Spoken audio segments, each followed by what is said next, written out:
क्या आप भी इंग्लिश में 90 प्लस करना चाहते हैं तो ये बैच आपके लिए है। जैसे कि आप लोग पहला वीडियो की यदि देखे होंगे तो आपको पता होगा, मैंने इंट्रोडक्शन वीडियो बनाया था, उसमें मैंने आप लोगों से प्रॉमिस किया हुआ था कि 90 प्लस मैं एग्जाम में इंग्लिश में दिलवाऊंगा। इसके लिए क्या करना पड़ेगा, आपको मेरे साथ बने रहना होगा और कुछ नहीं, इस चैनल को आप सब्सक्राइब कर लीजिए। जितना भी वीडियो मैं अपलोड करूंगा सबसे पहले आप तक पहुंचेगा।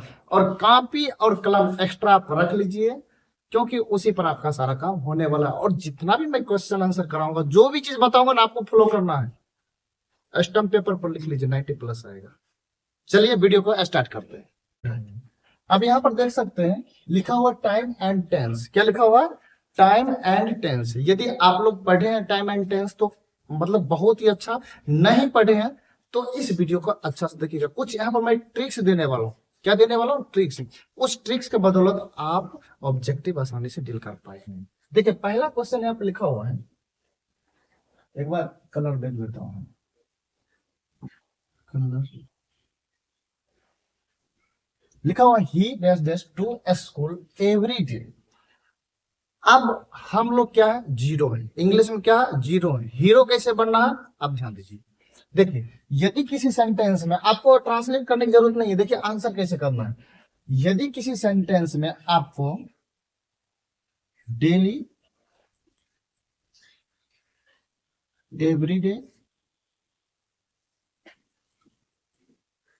रेगुलरली,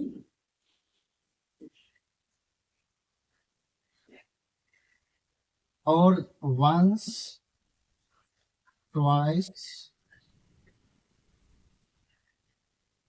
ये सारा चीज इटीसी में मार देता हूं, क्योंकि और भी इसमें चर्चा करेंगे। अगर इन सभी में से कोई भी वर्ड यदि सेंटेंस में मिल गया तो बाबू समझ लेना है एक ही टेंस हो सकता है। और कौन सा टेंस होगा, प्रेजेंट इंडेफिनिट टेंस होगा। कौन सा टेंस होगा, वो होगा प्रेजेंट इंडेफिनिट टेंस। और प्रेजेंट इंडेफिनिट टेंस को पहचान है, प्रेजेंट इंडेफिनिट टेंस का पहचान क्या है, उसमें है ना मात्र दो ही वर्ब लग सकता है। कितना वर्ब लग सकता है, दो वर्ब।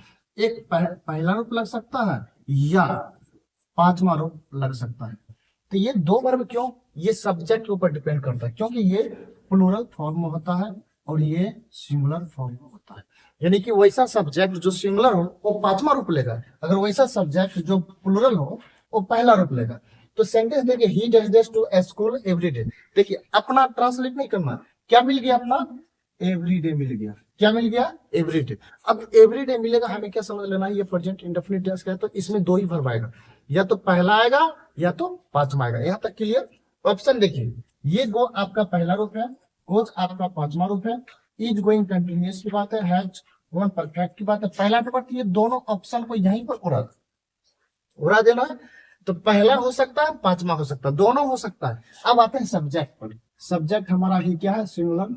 यदि सिंगुलर है तो बता, सिंगुलर है तो कौन सा रूप आना चाहिए, पांचवा रूप आना चाहिए। तो पांचवा रूप कहाँ है, option B is the correct answer for this question. I hope आप लोगों को समझ में आया होगा। चलते हैं नेक्स्ट क्वेश्चन पर। नेक्स्ट क्वेश्चन आप लोग देख सकते हैं, लिखा हुआ they dash cricket on Sunday. देखो ये संडे में एस लगा हुआ है, तो आप लोग ये नहीं समझिए ये गलत लिखा हुआ है, यानी कि प्रत्येक संडे का बात कर रहे हैं। यानी कि जब जब संडे आता है तब तब ये क्रिकेट खेलता है। यानी कि वैसा एक्शन जो बार बार बात करे, यानी कि वैसा एक्शन जो बार बार होने की सेंस दे, तो समझ लीजिए वो भी टेंस हमारा प्रेजेंट इंडेफिनिट टेंस का होता है। तो अर्थात इसमें भी वर्ब का पहला रूप आ सकता है या तो वर्ब का पांचवा रूप आ सकता है। तो चलिए अब वर्ब को देखिए, पहले अपना है पहला रूप। आर पहले तो गलत लिखा हुआ है, आर पहले क्या लिखा हुआ, गलत। क्या गलत लिखा हुआ, यदि किसी सेंटेंस में इज, एम या आर या वाज या वर ये सभी देखने को मिल जाए तो समझ लीजिए इसके साथ में आप चौथा रूप का प्रयोग कर सकते हैं, और पेसिव वॉइस में आप इसके साथ तीसरा रूप का प्रयोग कर सकते हैं। समझे, लेकिन तीसरा और चौथा छोड़कर कुछ भी नहीं आएगा। समझे, और ये पहले तो पहला रूप है तो आर के साथ में पहला रूप आएगा नहीं, ऑप्शन यहीं पर गलत कर देना है। उसके बाद बात करते हैं प्ले में एस लगा हुआ, जिस वर्ब में एस लग जाएगा वो पांचवा रूप। यदि किसी वर्ब में एस लग जाएगा तो कौन सा रूप होगा, पांचवा रूप होगा। उसके बाद प्लेट, इसको दूसरा मानो या तो तीसरा मानो, क्या क्या जाता है, कोई दिक्कत नहीं, दोनों में एक भी होने वाला नहीं। क्यों नहीं होने वाला है, क्योंकि मैंने क्या बोला, on Sundays present indefinite tense आएगा। कौन सा टेंस आएगा? Present indefinite tense. Present indefinite tense के लिए आपका डी ऑप्शन है और बी ऑप्शन है। अब दोनों में से कौन सा ऑप्शन से होगा आप लोग बता देंगे। देखिए डी लिखा हुआ प्लूरल सब्जेक्ट है, तो प्लूरल सब्जेक्ट है तो कौन सा हो पाएगा? पहला हो पाएगा। मैंने पहले ही बता दिया पहला। तो option D is the correct answer for this question. I hope आप समझ गए होंगे। नेक्स्ट क्वेश्चन पर चलते हैं। नेक्स्ट क्वेश्चन देखिए आपके स्क्रीन पर, बहुत ही शानदार क्वेश्चन है। कई बार इसको सभी बच्चा बनाया हुआ है, ट्रांसलेशन में भी बनाया है, आप लोग भी बनाए होंगे। देखिए क्या लिखा हुआ, the sun dash dash in the east. East means क्या होता है? पूरब। सन मीन्स क्या होता है? सूरज। ये जो सूरज है राइजेज मतलब उगने की बात कर रहे हैं। तो जितना भी सार्वभौमिक सत्य होगा मीन्स यूनिवर्सल ट्रूथ, जो कि सत्य है उसे कोई टाल नहीं सकता है, वो सारा एक्शन हमारा प्रेजेंट इंडेफिनिट टेंस में ही होगा। क्योंकि present indefinite tense permanent action दिखाती है, तो परमानेंट एक्शन ये जो सार्वभौमिक है, तो सूरज क्या हो, पूरब में उग रहा है नहीं, उग रहा है नहीं, उगता है। तो जब प्रेजेंट इंडेफिनिट टेंस होगा तो इसमें भी पहला या पांचवा होगा। देखिए लास्ट में एस लगा हुआ, इसमें ये पांचवा हो गया। इसमें हालांकि एस है, लेकिन अभी तुरंत मैंने बताया इसके साथ में पांचवा आता है नहीं, तीसरा आ सकता है, नहीं तो चौथा आएगा ही आएगा। तो ना तीसरा है ना चौथा है, तो ऑप्शन ही गलत। राइज हमारा पहला रूप है और ये तीसरा रूप है। तो क्या प्रेजेंट इंडेफिनिट टेंस में तीसरा रूप आता है? आप लोग सर नहीं, तो इनको भी यहाँ से काट देते हैं। अब बचा दो, कितना बचा? दो। तो एक है पहला रूप जो कि हमें प्लूरल सब्जेक्ट के साथ में प्रयोग किया जाता है, प्लूरल के साथ में, और एक सिंगुलर के साथ में। तो ये जो सन है, सूर्य जो है, तो अपना कितना सूरज की बात करते हैं? एक सूरज की बात करते हैं। जब एक सूरज है तो सिंगुलर होगा, तो सिंगुलर होगा तो ऑप्शन सी यानी कि पांचवा रूप यहाँ पर करेक्ट आंसर होगा। आई होप आप लोगों को समझ में आया होगा। चलते हैं नेक्स्ट क्वेश्चन पर। अगला क्वेश्चन आपके स्क्रीन पर देखने को मिल रहा है, she dash dash in Patna. क्या लिखा हुआ है? She dash in Patna. अब आपके पास है लिव मिस रहा, पहला रूप लिव्स, पांचवा रूप हैज लिविंग। ये हैज लिविंग क्या है, थोड़ा सा इसको आप समझ लीजिए। क्या समझना है? यदि किसी सेंटेंस में हैज, हैव या हैड ये देखने को मिल जाए तो आपको क्या समझना है? पता है? नहीं पता होगा, मैं बताता हूं। आपको समझना क्या है, इसके साथ में केवल और केवल पूरी दुनिया में एक ही वर्ब है, तो वर्ब का तीसरा रूप आएगा। बाकी वर्ब का जो 5 रूप होता है, तीसरा को छोड़कर बाकी कोई भी वर्ब का औकात नहीं है कि हैव हैज हैड के साथ ना आ जाए। तो इसका मतलब हैज के साथ में चौथा रूप लगा हुआ है, क्योंकि लिविंग तो कौन सा है? लिविंग चौथा है, तो चौथा तो इसके साथ में होगा नहीं, तो ये ऑप्शन ही गलत है। आगे कुछ दिमाग ही नहीं लगाना है। उसके बाद है लिव्ड, ये सेकंड फॉर्म है। हाँ, ये पास्ट इंडेफिनिट टेंस की बात है। रहता था यानी कि रहा था, उसका बात करेगा। उसके बाद पहला रूप, पांचवा रूप और चौथा रूप, ये तीनों ऑप्शन हो सकता है। पहला बात तो ये समझना है, ये तीनों तीनों हो सकता है। अब चैलेंज वाली बात है, ये दोनों प्रेजेंट दिखाता है और ये पास्ट दिखाता है। अब प्रेजेंट दिखाता है, पास्ट दिखाता है। जब ऐसा दोनों बात आ जाए तो दोनों में से एक करना बहुत ही आसान है। तब प्रायोरिटी का खेल आ जाएगा। किसका खेल आ जाएगा? प्रायोरिटी। तब हम पहले प्रेजेंट को प्रायोरिटी देंगे, बाद में पास्ट को।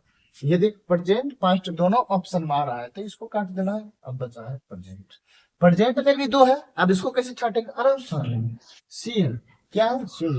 सिंगुलर है तो वर्ब का पांचवा रूप आना चाहिए, तो पांचवा रूप कौन सा है? तो option B is the correct answer for this question. I hope आपको समझ में आया होगा। चलो नेक्स्ट क्वेश्चन पर चलते हैं। नेक्स्ट क्वेश्चन है, आई डैश इंग्लिश डेली। अब ये देखिए बहुत ही शानदार, अभी तुरंत मैंने बताया डेली। यदि डेली दिख जाएगा तो कौन सा टेंस? कौन सा tense? Present indefinite tense. Present indefinite tense में कौन सा वर्ब आता? आप बोलोगे पहला रूप आता है या तो पांचवा रूप आता है।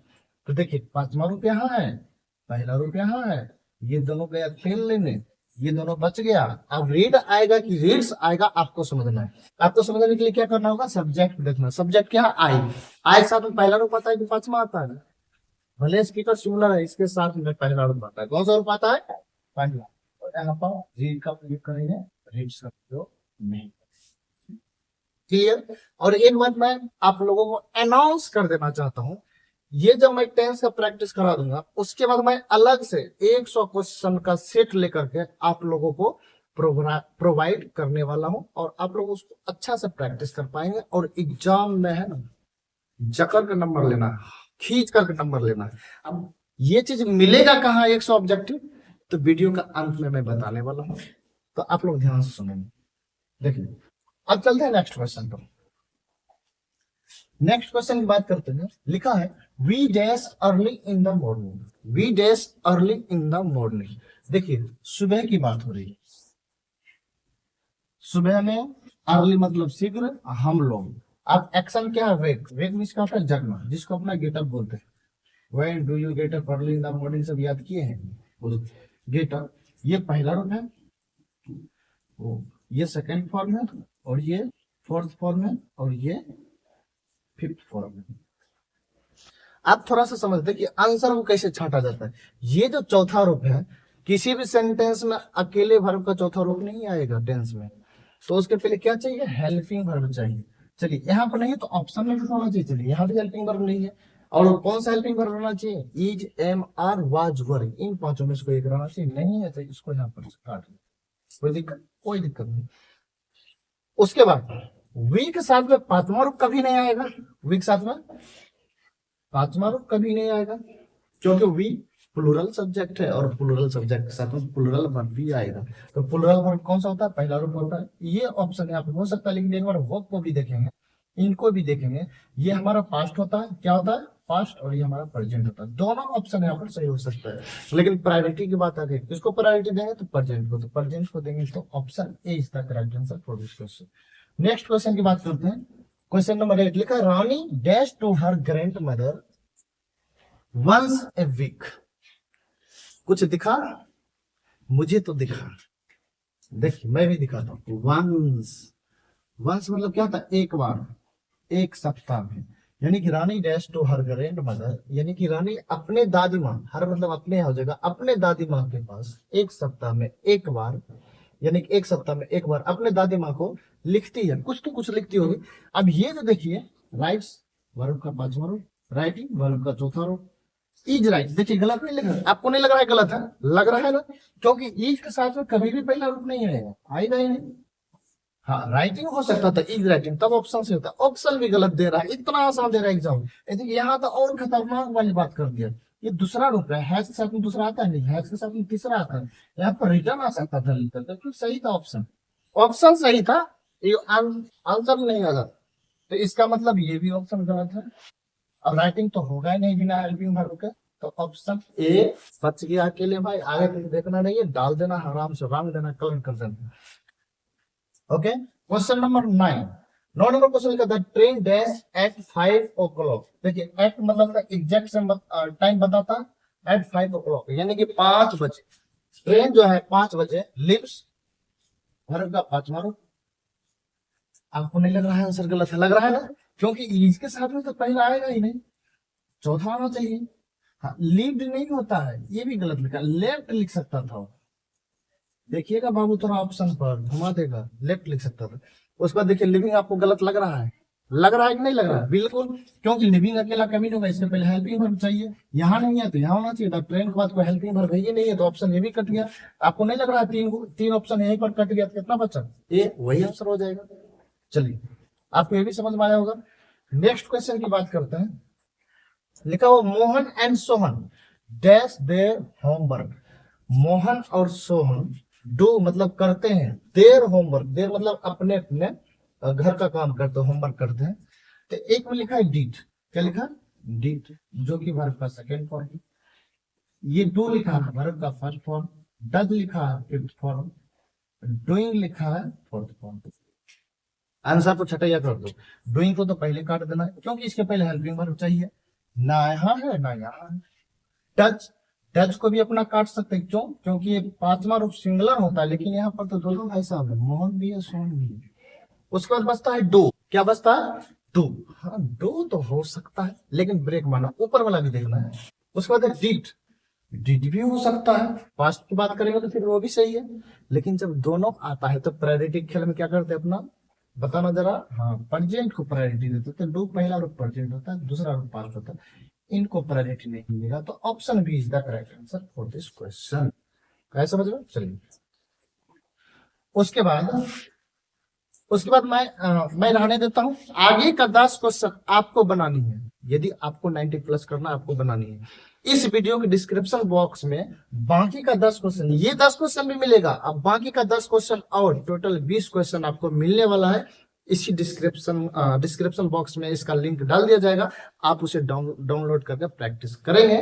बाकी का जो मैंने क्या बोला था, 100 क्वेश्चन मैंने बोला था सेट में देने वाला हूँ। टेंथ जब खत्म होगा, वो अपने टेलीग्राम चैनल जो कि सर्वोदय साइंस क्लासेस के नाम से बना हुआ टेलीग्राम चैनल, आप उसे जाकर के सब्सक्राइब करें और वहीं पर सारा कंटेंट डलने वाला है। आप मेरे साथ जुड़े रहें, आपका मार्कशीट मैं स्टैंडर्ड बना के दूंगा। चलिए, आज की क्लास को यहीं पर समाप्त करते हैं। जय हिंद।